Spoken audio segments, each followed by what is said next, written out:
అందరికీ శనార్థి ఆడలకు మంగళారతి. ముందుగాలే ఉంటాయి మన ముచ్చట్ల నెత్తిరాతలు గీతలే కదా, చూడు రెడ్ లైన్స్. సీఎం సారు ప్రకటించిండు మల్కజ్గిరి ఎంపీ సీటు. మరి అక్కడ ఉన్న ప్రజలు కూడా ఎటేస్తారో ఓటు. లిక్కర్ స్కామ్ల పాలు పంచుకుంటాడ కేజ్రీవాల్ గారు. అరెస్ట్ అయినాక ఈడీ ఆఫీస్కు పోయిండు సీఎం సారు.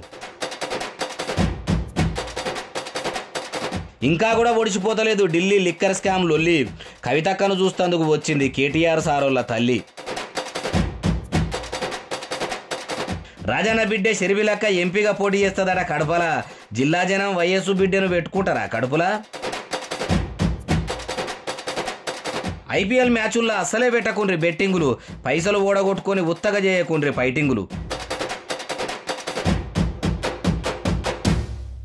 మళ్ళీ ముఖ్యమంత్రి రేవంత్ రెడ్డి సారు మల్కాజ్గిరిలో మీటింగ్ పెట్టిండు. దానికి షెయిపాటిలా షెయి తిరిగిన పెద్ద లీడర్ల కానుంచి బుడబుడ లీడర్ల దాకా అందరూ కూడా హాజరుపడ్డారు. మరి ఆ సమావేశంలో సీఎం సారు ఏం మాట్లాడిండు, ఎంపీని ఎవరు నిలబెడితే బాగుంటుందని అందరితోని ఇషారా చేసిండా, ఇంకేమేం మాట్లాడిండో అన్ని కూడా అరుచుకోవాలి కదా. ఆగో మీటింగ్ లో అందరు ఉన్నారు గాని ఇన్ఛార్జి మంత్రి తుమ్మల నాగేశ్వరరావు సార్ అయితే చూద్దామన్నా కంటిగా లవడతలేడు. పని మీద ఏమన్నా బయటికి తోలిరా, సార్కు తెలియకుండానే మీటింగ్ పెట్టిరా ఏమో గాని. ఆగో సీఎం సార్ పక్క పొంటి పట్టం సునీతా మహేందర్ రెడ్డి మేడం కూసున్నదంటే మల్కజ్గిరి కాంగ్రెస్ ఎంపీ అభ్యర్థి ఈమెనే ఉన్నట్టున్నది. లేకుంటే సీఎం సార్ పక్క కూసోనిస్తారా? వెనక ఎన్నో నిలబెడుదురుగా అవ్వచ్చు. ఇక సునీతా మేడంనే ఎంపీ అభ్యర్థిగా నిలబెడుతున్నాము. మల్కజ్గిరిని మా పార్టీ దిక్కు దింపుకోవాలని చూస్తున్నాము. ప్రజలారా మీరు మాత్రం మొన్నటి అసెంబ్లీ ఎన్నికల్లో ఓట్లేసి కాంగ్రెస్ ను గెలిపించినట్టు ఈ తేప కూడా చేయి మీద గట్టిగా ఓట్లు గుద్ది సునీతా మహేందర్ రెడ్డిని ఎంపీగా గెలిపిండ్రి. మల్కజ్గిరి మాదాపూర్ కు మించి డెవలప్ చేద్దామన్న తరీకలా చెప్పిండుగా అవచ్చు. ఇక మీరు రందివడకుర్రి సారు. 24 గంటలు ఇందిరమ్మ రాజ్యం కోసం దండలాడుతున్న మీరు చెప్పినట్టు మేము కూడా షేయి పార్టీ కోసం తిప్పలు పడతాము, తాకతుకు మించి దండలాడతామని కూడా అన్నారుగా అవచ్చు కార్యకర్తలు. చూడాలి మరి మల్కజ్గిరి ప్రజలు ఎవరికి పట్టం కడతారో ఎవరిని ఎంపీని చేస్తారో అంటారు ఈ ముచ్చట తెలిసినోళ్ళు. ఢిల్లీ సీఎం కేజ్రీవాల్ను కడకడల పాలు చేసేందుకు ఈడీ అధికారులు కంకణం కట్టుకున్నట్టే ఉన్నారు కదా. ఇప్పటికే చాలా మాటల విచారణకు రావాలని నోటీసులు పంపిర్రు. ఇక ఇట్లా కాదని ఇప్పుడు చక్కగా ముఖ్యమంత్రి గారి ఇంటికి పోయి మరీ అరెస్ట్ చేసిరట. లిక్కర్ స్కామ్కు నాకు సంబంధమే లేదు, అసలు స్కామే జరగలేదని కేజ్రీవాల్ సారు అంటాడు. మరి ఎందుకు అరెస్ట్ చేసిరో అరుచుకుందాం పారి. శరణార్థులు కదా వచ్చి సీఎం సారు ఇంటి ముంగట ఉన్నట్టు ఉన్న వీళ్ళంతా కూడా ఈడీ ఆఫీసర్లేనట.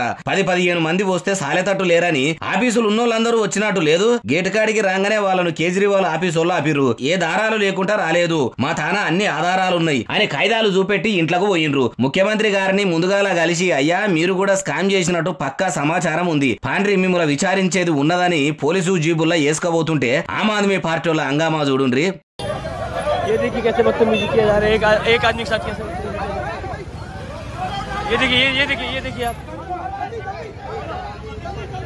ఇట్లా ఇంట్లోకెళ్ళి తీసుకుపోతుంటే ఇట్లా నినాదాలు ఎత్తుకుర్రు. ఇక ముఖ్యమంత్రిని అరెస్ట్ చేసిండ్రని తెలిసినాక ఏఏపీ నాయకులు ఆగుతారా? ఢిల్లీ గల్లుల పొంట గాయి గత్తర లేపిర్రు. ఆమ్ ఆద్మీ పార్టీ కార్యకర్తలను ఆపేదందుకు పోలీసుల టోపీల పానము బూట్లకు వచ్చినంత పని అయింది. రోడ్ల మీదకి వచ్చిన వాళ్ళను వచ్చినట్టు గొల్రను కదా గుంజుకపోయినట్టే గొర్ర గుంజుకపోయిర్రు. ఇక ఇట్లా అయింది కేజ్రీవాల్ అరెస్టు. మరి విచారణలో ఏం తెలుస్తుందో చూడాలంటారు ఈ ముచ్చటిన్నోళ్ళు. ఈడీ అధికారులతోనే ఇబ్బందులు పడుతున్న Telangana Bathukamma car party leader KCR sir గౌరాల బిడ్డ కవితక్కను కలిసేందుకు కేటీఆర్ సార్ పోయిండట.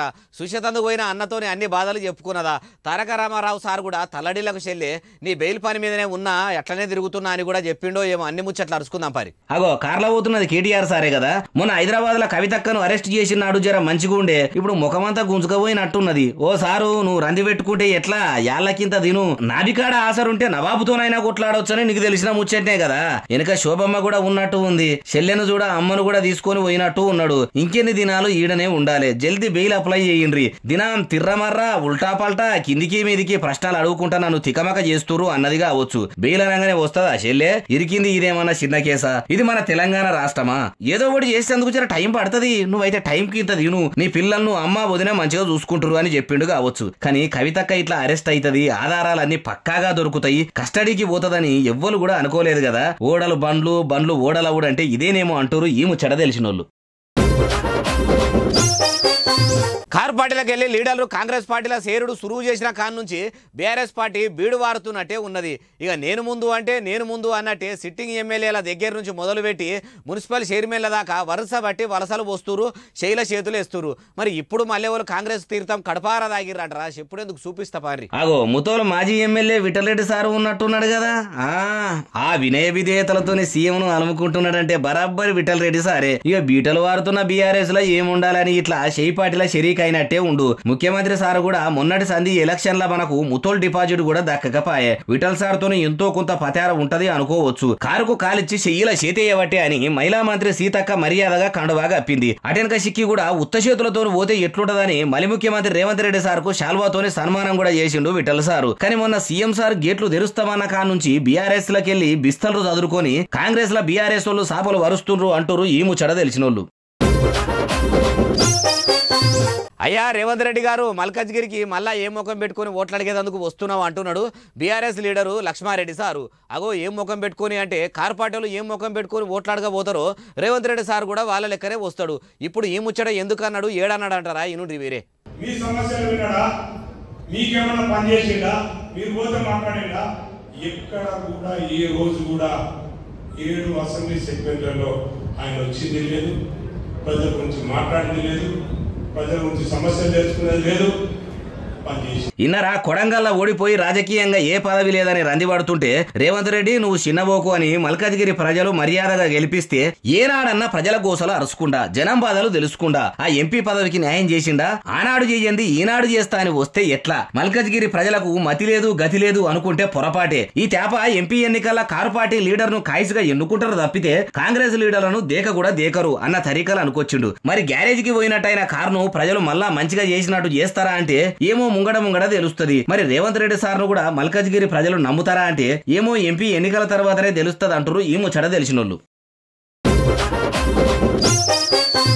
కారు సర్కారు ఉన్నప్పుడు గుట్టకు చెట్టకు పుట్టకు అన్నట్టు రైతు బంధు వచ్చింది. మా కాంగ్రెస్ ఏలుబడిలకు వచ్చినాక అసలైన అన్నదాతలకే రైతు బంధు చేస్తున్నాము. రైతులకు రైతు భరోసాతోని ఎప్పటికీ భరోసాగా ఉండేది మేమే. మీరంతా మంచిగా ఉండాలంటే ఏం చేయాలో నేను చెప్తున్నా అని మైకు పట్టుకొని జీవన్ రెడ్డి సార్ ఇట్లా అంటున్నాడు. అందరికి అనుమానం ఉంది, అత్త రాదు. అరే రైతు బంధు అచ్చినోడే నాకు అయిపోండ్రా. ఏమన్నాడో విన్నారా? అర్థం కాకుండా మళ్ళొక పారి నుండి అందరికి అనుమానం ఉంది, అత్త రాదు. అరే రైతు బంధు అచ్చినోడే నాకు అయిపోండ్రా. అందరికి రైతు బంధు వస్తుందో రాదో అని అనుమానం ఉన్నదట. అరే వచ్చినోడే నాకేంద్రి అంటున్నాడు. అంటే రానోళ్ళు వేయకున్నా ఏం కాదు, వచ్చినోళ్ళు మాత్రం నియతిగా ఓట్లేస్తే మళ్ళా ఎంపీ ఎన్నికల్లో మా కాంగ్రెస్ జెండానే తెలంగాణలో ఎగిరేస్తామని చెప్తున్నాడు. ఎట్లా అయినా ప్రజలకు ఎవరిని ఎన్నుకోవాలనో ఎవరిని గెలిపియాలనో తెలవకుండా వచ్చినా ఒక్కడికి 4 మాటల ఇట్లా ప్రచారాలు చేసుకుంటారు లీడర్లు. ఎప్పుడు ఎవరిని గెలిపియాలనో ఎప్పుడు ఓడగొట్టాలనో ఓటర్లకు ఓట్లతోని పెట్టిన విద్యరాయ అంటూరు ఈ ముచ్చట తెలిసినోళ్ళు. మళ్ళీ ముఖ్యమంత్రి రేవంత్ రెడ్డి సారు మాదిగలకు అన్యాయం చేస్తున్నాడట. అగో ఉప ముఖ్యమంత్రి కూడా ఎస్సీ బిడ్డ మల్లు బట్టి విక్రమార్క సారునే పెట్టుకున్నాడు. అటువంటి సీఎం సారు హరిజన బిడ్డలకు అన్యాయం చేసుడు ఏంది? ఎవరు అన్నారు ఈ మాట? ఎక్కడన్నారంటారా? సోమాజిగూడ ప్రెస్ క్లబ్లో మందకృష్ణ మాదిగ సార్ అంటున్నాడు. ఇనుండ్రి మీరు కూడా. 30 ఏళ్లుగా కాంగ్రెస్ పార్టీలో సేవ చేసి నా సొంత జిల్లా వాసికి 80% జిల్లా మాదిగలున్న జిల్లా వాసైన సంపత్ కుమార్కు అవకాశం ఇవ్వకుండా ఇచ్చిందంటే అక్కడ మా గాడ్ ఫాదర్ లేకపోవడం వల్లనే.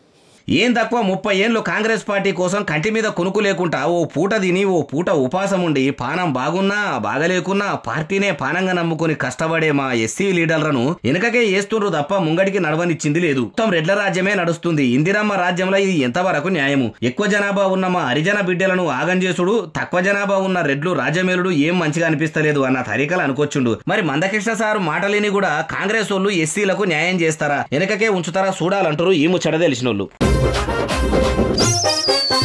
కడప కాంగ్రెస్ నాయకులతోనే రాజన్న రాజకీయ వారసరాలు జగనన్న చెల్లె షర్మిలక్క మీటింగ్ పెట్టిందట.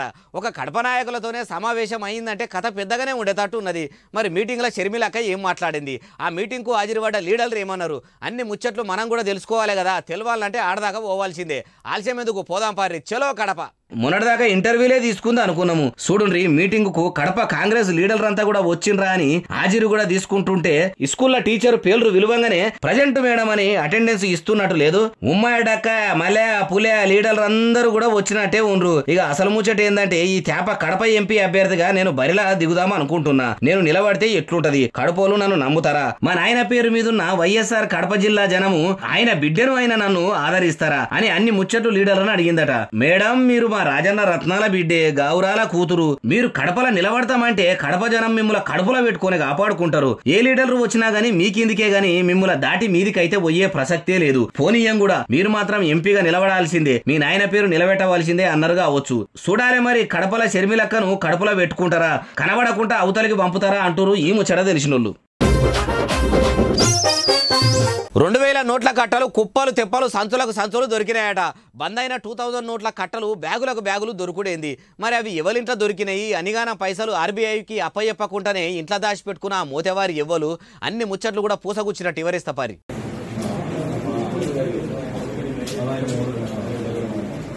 చూసిండ్రు కదా గులాబీ రంగుతోని 2000 నోట్ల కట్టలు ఎట్లా గుబాలిస్తున్నాయో. మొత్తం ఎన్ని ఉన్నాయనుకుంటారు? అచ్చరాల 7 కోట్ల రూపాయలట. మరి ఇవి ఎవరు దాచిపెట్టినరో గాని మురుక చూసి దొరకబట్టే పోలీసులకు తెలిసింది. సీదా ఈ ఇంటికి వచ్చి సంచులు ఇప్పి చూస్తే ఏమున్నది, కుండల దాచిపెట్టిన కుడకలోలే కడక్కడకు నోట్లు కట్టలకు కట్టలుగా నవడ్డాయి. బ్యాన్ అయిపోయిన నోట్లను ఇంత భద్రంగా దాచిపెట్టిన ముగ్గురిని ఆధీనంలోకి తీసుకుని అరెస్ట్ చేసిరట. ఈ పైకాన్ని అయితే స్వాధీనం చేసుకురు. ఈ 2 సంచులే ఉన్నాయా ఇంకా ఉన్నాయా అని ఎంక్వైరీలు చేస్తురట పోలీసులు. ఇంతకు ఏడనో చెప్పలేదు కదా, కేరళలో అని సోషల్ మీడియాలో దింపుతురు ఈ వీడియోను. ఇంటికొచ్చి మరీ కొడతామని ఓ కాంగ్రెస్ లీడర్ అంటున్నాడు. అధికారంలో మా సర్కారే ఉన్నది, మేము కొట్టినా తిట్టినా ఎవలను ఏమన్నా ఏం కాదని ధైర్యంతోనే అట్లా అంటుండా. మరి ఇంటికి వచ్చి కొడతా అని ఎవలను అన్నాడు, ఎందుకు అనవలసి వచ్చిందో అన్ని ముచ్చట్లు కూడా తెలవాలంటే షేపాటి లీడరే చెప్తున్నాడు. ఇనుండ్రి. ఇంటికి వచ్చి కొడతాం బాగుండదు, కానీ ఇంకొకసారి కూడా కాంగ్రెస్ పార్టీ పైన ముఖ్యమంత్రి రేవంత్ రెడ్డి గారి పైన చిల్లర మల్ల పనులు చేస్తే మరి ఎవరు రేవంత్ రెడ్డి మీద చిల్లరమల్లరగా మాట్లాడిరంటే BRS social media convener Krishank ముఖ్యమంత్రి గురించి పల్సన చేసి మాట్లాడిండట. పాలమీగడ కంటే చిక్కని మా సీఎం ను పట్టుకొని అంత పల్సన చేసి మాట్లాడతావా? మళ్ళా గిట్లా సోషల్ మీడియాలో సీఎం ను చిన్న చూపు చూస్తున్నాడు. వెడితే మటుకు ఈ తేప మాటలుండయి, ఇంటికొచ్చి కొడతాము మలుసుడే ఉంటది అన్న తరీకలా చెప్పుకొచ్చిండు. ఇందిరమ్మ రాజ్యంలో మేము పాలకులం కాదు సేవకులం అని ముఖ్యమంత్రి కాన్ నుంచి మంత్రుల దాకా చెప్తుంటే కాంగ్రెస్ బుడ్డ లీడర్లేమో కండువాలు పక్కకు పెట్టి కయ్యాలు పెట్టుకుంటాము ఇంటికొచ్చి కొడతాము అంటుర్రంటే ఏంది? వీళ్ళు కూడా సేవలు పక్కకు పెట్టి పంచాదులు మాత్రమే ముంగడ చేసుకుంటారు కావచ్చు అంటారు ఈ ముచ్చట తెలిసినోళ్ళు. వాటర్ సప్లై చేసే కార్మికులకు వశంగాని బాధలున్నాయట. నీళ్లతోనే 4 కుత్కెలు తడిపి పుణ్యం కట్టుకునే ట్యాంకర్ల డ్రైవర్ల అరిగోసలు ఎవ్వలకు అర్థం కాకుండా ఉన్నాయట. ఇగో ఇట్లయితే పని చేయము, ఎవ్వలకు కూడా నీళ్లు సప్లై చేయము, ట్యాంకర్లకు తాళాలు వేసుకొని ఇంటికాడనే ఉంటామనేటట్టు అంటున్నారు డ్రైవర్లు. మరి వాళ్ళకు వచ్చిన బాధ ఏంది అంటారా? మీరే ఇనుర్రి వాళ్ళ మాటల్లో. గత 7-8 సంవత్సరాల క్రితము ఉన్న ప్రైజే ఈ రోజు కూడా కంటిన్యూ చేస్తున్నారు. 500 రూపాయలు ఇస్తున్నారు పర్ 5 కేలు. 10 కేలకు వచ్చి 1000 రూపాయలు ఇస్తున్నారండి. రోజు రోజు వారి ఖర్చులేమో పెరిగిపోయాయి, కానీ మా ఖర్చులు మాత్రం మాకు ఆ ఖర్చులకు అక్కడికక్కడే సరిపోతుంది.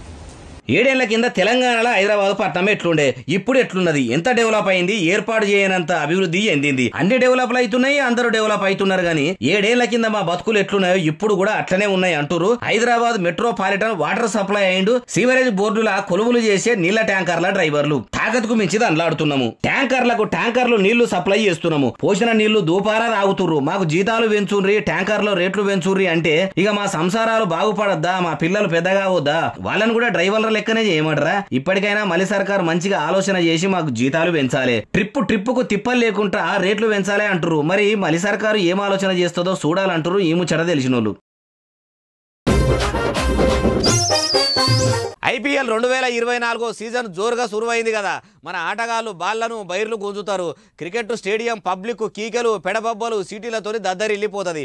ఎప్పుడెప్పుడు చాలా అవుతుందని పిట్టకు పెట్టుకుని ఎదురు చూసినట్టు చూసినా బ్యాటింగ్ ప్రేమికులకు బాగా అక్కరకొచ్చే ముచ్చట తెచ్చిన అందరు ఇనుండ్రి. అందరికీ ఈ వీడియో చేరేతాడు చూడండి. IPL క్రికెట్ ఆట ఆడే ఆటగాళ్ల కన్నా ఊర్లలో ఉన్న ఆటగాళ్ళదే జోరెక్కువ ఉంటది. అగో ఊర్లలో ఆటగాళ్ళు ఏంది అంటారా? ఏ మ్యాచ్ గెలుస్తుంది, ఏ మ్యాచ్కి ఎంతేయాలి, యాప్లో పెడితే ఎక్కువ వస్తాయా, బయట పేమెంట్లు చేస్తే ఎక్కువ వస్తాయా, అని ఇక బెట్టింగులలో కొందరు బిజీగా ఉంటారు కదా, ఇక వాళ్ళకే చెప్పేది ఈ ముచ్చట. ఇంట్లో అవ్వయ్య దాచిపెట్టిన పైసలు దొంగతనంగా తీసుకపోవుడు, అప్పులు చేసి బెట్టింగులు పెట్టుడు, యాపులలో లోన్లు తీసుకొని పానాల మీదికి తెచ్చుకోకూరి. క్రికెట్ లెక్కనే టీవీలా ఫోన్లలా చూసి సంబురపడుండ్రి, కానీ బెట్టింగులు పెట్టి బట్టలు చింపుకోకూరి. అవ్వయ్యలు మీరు కూడా మీ పోరగాలను ఓ కంట కనిపెట్టుకుంటా ఉండుర్రి, లేకుంటే ఐపీఎల్ సీజన్ అయిపోయేసరికి అప్పుల పాలు చేసి ఇంటి జాగతోని సహా మీకు తెలియకుండానే మీ ఆస్తులన్నీ స్వాహా చేస్తారు. కాబట్టి ఎంత పైలంగా ఉంటే అంత మంచిది. బెట్టింగులకు దూరం ఉంచురు మీ పిల్లలను, కష్టపడి సంపాదించుకుంటే కలిసి వస్తుంది. బెట్టింగులో పెడితే బెడిసి కొడుతుంది అంటారు ఈ ముచ్చట తెలిసినోళ్ళు. ఇక ఇవి ఇలా నేను తెచ్చిన ముచ్చట్లు ఎట్లున్నాయి అసలు ఉన్నాయలే మళ్ళీ తెస్తానే ఉంటా, మంచిగా అనిపిస్తానే ఉంటా. మీరు మాత్రం బాగానే చూస్తారు, ఎస్ఎస్సీ డిజిటల్ బాగా సబ్స్క్రైబ్ చేస్తారు, బాగా కామెంట్ చేస్తారు, బాగా లైకులు చేస్తారు. ఇట్లనే ఆదరించారు. ఉంటా మరి. సెలవు, శనార్థి, దండం, పబ్బతి, ఇంకేమైనా ఉంటే అన్ని.